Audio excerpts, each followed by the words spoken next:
दोस्तों, अगर आपको लगता है कि आपकी सैलरी बस अकाउंट में आकर गायब हो जाती है, तो शायद उसका एक बड़ा रीज़न है इंडियन रुपी का गिरना। क्या आपने कभी सोचा है कि डॉलर के सामने हमारी करेंसी इतनी वीक क्यों है और इसका सीधा असर आपकी लाइफ पर कैसे पड़ता है?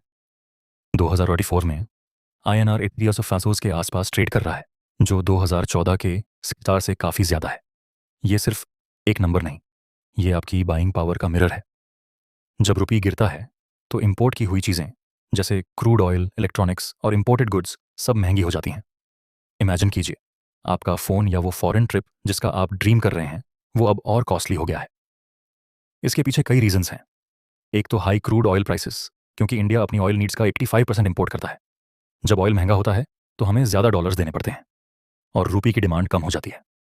दूसरा बड़ा फैक्टर है ग्लोबल इंटरेस्ट रेट्स।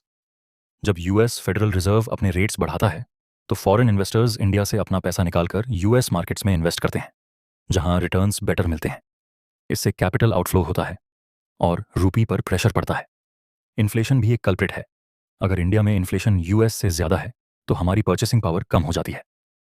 एक डेटा पॉइंट, इंडिया का करंट अकाउंट डेफिसिट सीएडी 2019-20 में जीडीपी का 2.11% था, जो दिखाता है कि हम एक्सपोर्ट से ज़्यादा इंपोर्ट कर रहे हैं। तो इसका सोल्यूशन क्या है? गवर्नमेंट लेवल पर एक्सपोर्ट्स को बूस्ट करना, मेक इन इंडिया को प्रमोट करना और नॉन एसेंशियल इंपोर्ट्स पर कंट्रोल करना इंपॉर्टेंट है।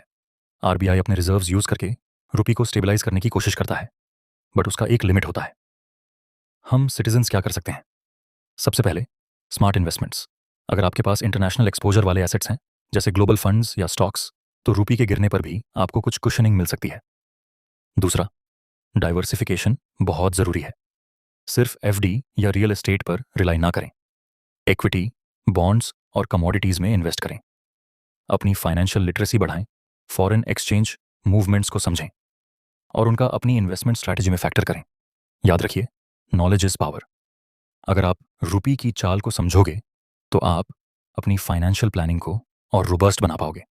Stay informed, stay smart.